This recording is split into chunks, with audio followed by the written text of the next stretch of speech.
Ever wondered how an electric kettle knows exactly when to turn itself off? You press the switch, walk away, and a few minutes later, it stops by itself. No timer, no camera, no tiny person watching the bubbles. Today on Knowledge Hub, we are looking inside one of the most common kitchen appliances in the world, the electric kettle. When you switch it on, electricity flows through a heating element, usually hidden under the metal base of the kettle. This element has electrical resistance, so when current passes through it, it converts electrical energy into heat.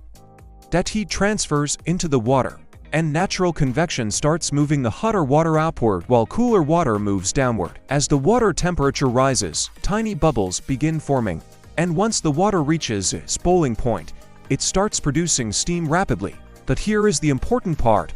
Most basic electric kettles do not simply wait for the water to reach 100 degrees Celsius, because water does not always boil at exactly 100 degrees. At higher altitudes, water boils at a lower temperature, and small changes in pressure or impurities can also affect the boiling point.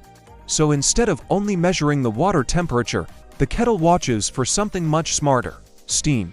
Inside many kettles, there is a small steam channel, often hidden inside the handle or near the switch mechanism. When the water starts boiling properly, steam travels through this channel toward a thermostat near the base or switch area. This thermostat usually contains a bimetallic strip or bimetallic disc. Bimetallic means it is made from two different metals bonded together, and these metals expand at different rates when heated. So when hot steam reaches it, one metal expands more than the other, causing the strip or disc to bend or snap suddenly. That snap is the famous click you hear. Mechanically, it pushes the switch open and breaks the electrical circuit, cutting power to the heating element. In other words, the kettle does not think, it reacts. Steam tells the kettle, the water is boiling now, and the bimetallic thermostat physically disconnects the power. This is why the lid matters too. If the lid is open, steam may escape upward instead of being guided through the steam channel, so some kettles may take longer to switch off or may not switch off properly. That is also why the spout and lid design are not just for pouring. They help control where the steam goes, but the automatic shutoff is not the only safety system inside. Electric kettles also need protection if there is too little water or no water at all. Without water absorbing the heat, the metal base can get dangerously hot very quickly. To prevent this, many kettles include dry bowl protection, often using another thermal switch or thermal fuse near the heating plate.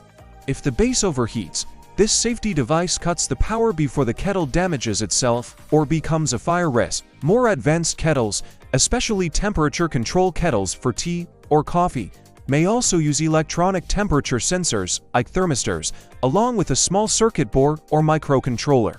These allow the kettle to stop at 70, 80, 90, or 95 degrees Celsius instead of always boiling.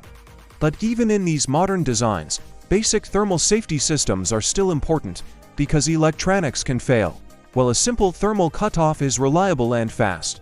So the next time your electric kettle clicks off, remember, it is not using a countdown.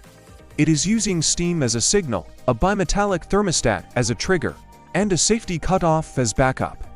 If you have enjoyed this deep dive into everyday technology, don't forget to subscribe to Knowledge Hub for more videos that explain how the world around you really works, and as always, stay curious.